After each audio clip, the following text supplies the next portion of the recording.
My name's Wendy Wagner, and I want to introduce to you a series of 5 presentations I'm going to be giving, all on the subject of a perceptual shift that I feel we all need to make if we're going to look at health and healing, living and dying in a very, very different way. I'm here by the Rio Grande in New Mexico, and I want to present in these 5 talks a way of answering the question that every person who's ever suffered a big trauma or a big illness or a little illness, but the question always comes up: why did this happen to me? And in this series, we're going to look very deeply at this from a very new angle, from a new perception. I'm going to offer you a perception, a way of looking at many, many things that will be radically different from the way you are accustomed to looking at it. It is my understanding that we have been deeply programmed, even before we can speak, with certain beliefs and ideas that are very injurious to us, to our mental health and to our physical health. And we're going to explore these with each of these talks.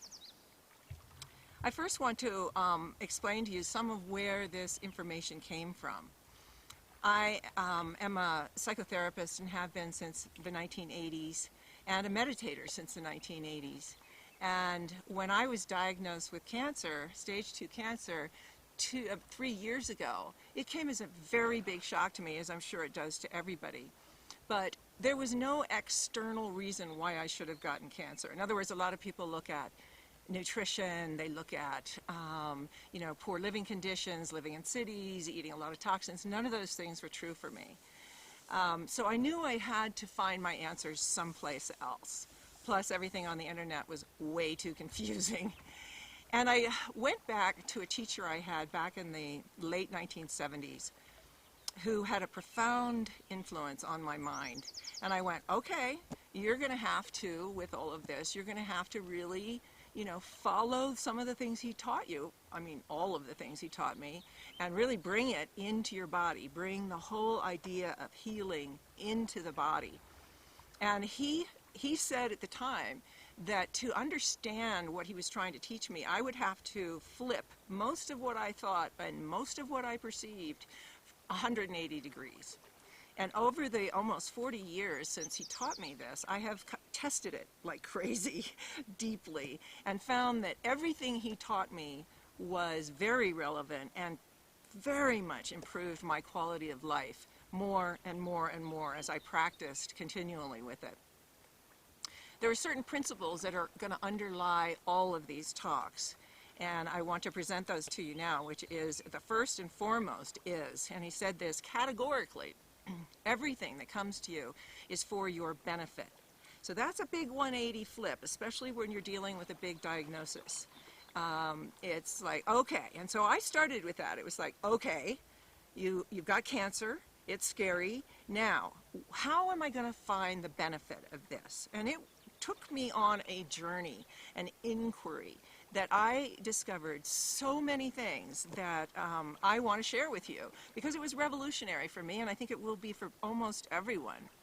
So that was the first principle. The second principle is that you create your own reality. Okay, all right, so did I create cancer? This is what we're going to look at. And the third principle was everything is an effect of the mind. Your body is an effect of the mind. Now that really flips things considerably, and this is where we need to take responsibility. So I'm going to get into the first barrier to taking responsibility in a little bit. But it's really important to understand that everybody asks this question when they've experienced a death or a trauma or an illness. They ask, why did this happen to me? And unfortunately, in our society, people are too busy and they really don't believe they can find the answer to that question, that all-important question. And I really want to stress that our entire evolution is couched in that question. Why did this happen to me? And it's in finding the answer that we can really grow.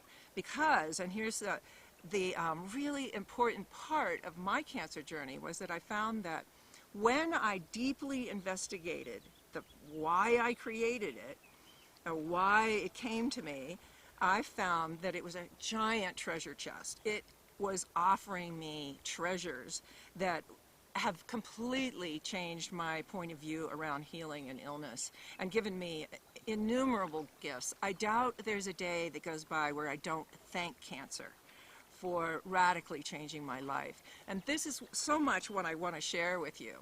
But the other reason people don't investigate it, one, not enough time, they don't think the answer can be found. But what happens when one says, all right, I'll take responsibility, and why so few people really want to do that is because, boom, as soon as you do, a huge layer of guilt comes in. I did this to myself. Why did I do it to myself? What did I do in the past that created this coming to me now? And I want to say that this line of inquiry is completely incorrect. And because the whole idea of guilt is incorrect. And I will show you in this series what on earth I mean about that. Because what this entire inquiry is really about is mental imprisonment. And I will show you through this series of 5 different talks exactly how we imprison ourselves and how we get imprisoned before we can even talk.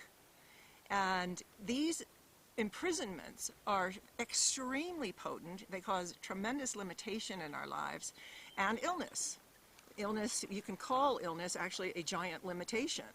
So we will do a very big investigation into guilt and why it is 100% not the truth. Guilt is a lie, and I will prove that to you. You will see, after especially the first 2 presentations, how this is true. The first example of the mental imprisonment, I'm just going to give you one right now so you can understand kind of where I'm going with all of this, is the granddaddy of all of them, really. A very tiny little word that holds so many of us in bondage. And that's the word sin. S-I-N. Very, very simple. But it is the idea, and that's what we're going to be talking about, ideas that imprison. It's the idea that you could do something unforgivable. And with this idea comes the idea of punishment. If you've done something unforgivable, we are deeply programmed to believe that something is going to come along in the future and punish us.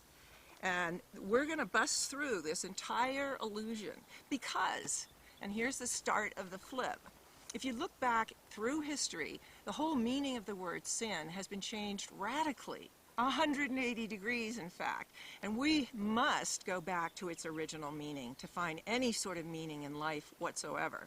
And its original meaning was an archery term, and it meant missing the mark. All right, so big change here. You are trying to hit the bullseye. Let's say your bullseye, your personal bullseye is, some people have it union with God, some people want peace of mind, some people want to heal from a disease, whatever. In order to hit that bullseye, you must miss it many, many, many times. It's part of the learning and the growth. And to tell ourselves that we've sinned when we've missed the mark is a grave injustice to ourselves and requires an enormous flip in our minds, which, if we begin to follow this perspective, almost like Alice's journey down the rabbit hole, we'll find that it influences a great deal down the line. I will clarify in this series exactly what I mean by this, because I know it's confusing. I'll clarify how we've been programmed to think incorrectly about many, many things and how it impacts our health and our healing. The beginning of the inquiry is going to be with the body.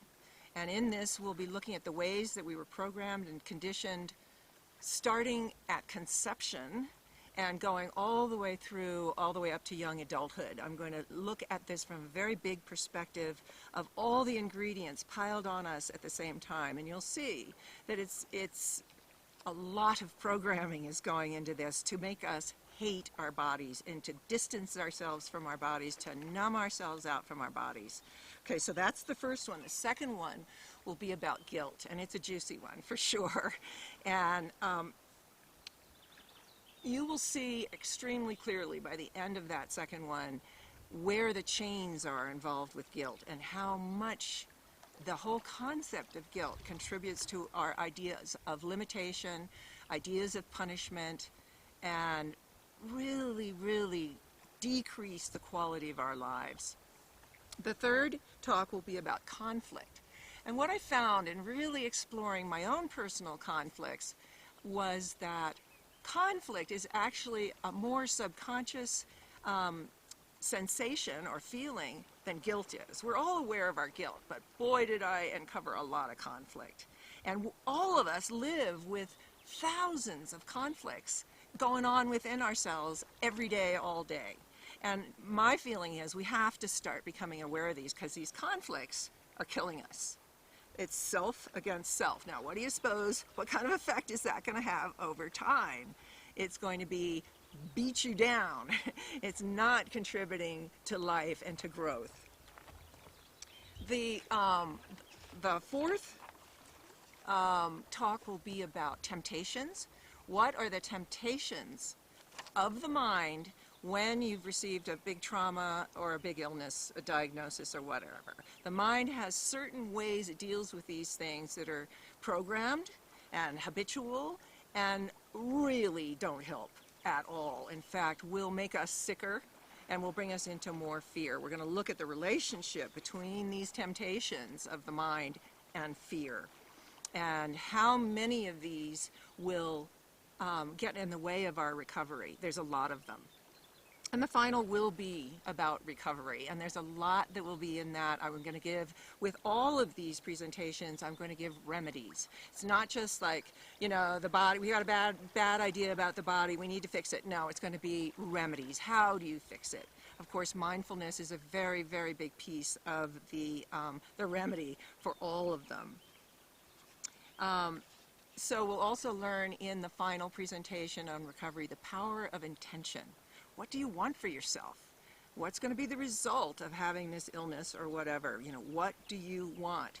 Remember, my teacher said we create our own reality. Well, maybe it's true, maybe it's not. But what happens if we take on this perspective and actually do some exploration? At the end of this series, you're going to have a far, far better idea of what I mean by the 180-degree flip, why it's necessary. You'll see it very clearly, and you'll have a lot more clues in this bizarre treasure hunt to find answers to the big question. Why did I create this? Or why did this happen to me? Right? You're going to have a great deal more answers. There'll be so many that it's going to be a bit overwhelming. So take this all in tiny little bites. And you'll see why this mental shift will benefit you, not if you're sick even, not if you're, received a trauma, but in every way in your life. This will benefit. Everything will go smoother. I'm going to also show how there's very much two different worlds operating within us. And we're unconscious about these two worlds. I'm going to make them very clear. I'm going to put them side by side and say, here's one, here's the other. Thought is the bridge across these two, from a very difficult place of suffering to a place of much more peace. And thought is that bridge. You'll have a lot more tools at the end of this journey, a lot more ways to deal with your inner conflicts, ways to deal with your guilt, and etc. And you're going to understand yourself a great deal better. Even just after the first inquiry, which is about the body, you're going to have a great deal more compassion for yourself. You'll forgive yourself for all the attitudes you have about the body, and you're going to see very clearly how you've been programmed, from history, not from some, demonic, government plan or anything, but literally just we've picked up a lot of garbage throughout history that gets passed down to us without anybody questioning it. So we're going to question them all. We're going to question every single one. And so finally, you'll also understand why mindfulness plays such a big role in this. Very briefly, an unexamined mind, everything goes subconscious. When we begin to watch the mind and begin to be the observer rather than the person at the effect of events, changes everything, and then our awareness can grow enormously. Don Juan, in his Castaneda's famous series of books, said, "We were only meant to come here to experience experience." In other words, we're only come here to just have experiences, but instead we judge those experiences. And the way out of this labyrinth is through mindfulness. So I'm going to leave you with that thought, and I hope you go on with the series because it's really fascinating, and it's going to be a great adventure in consciousness. So thank you very much.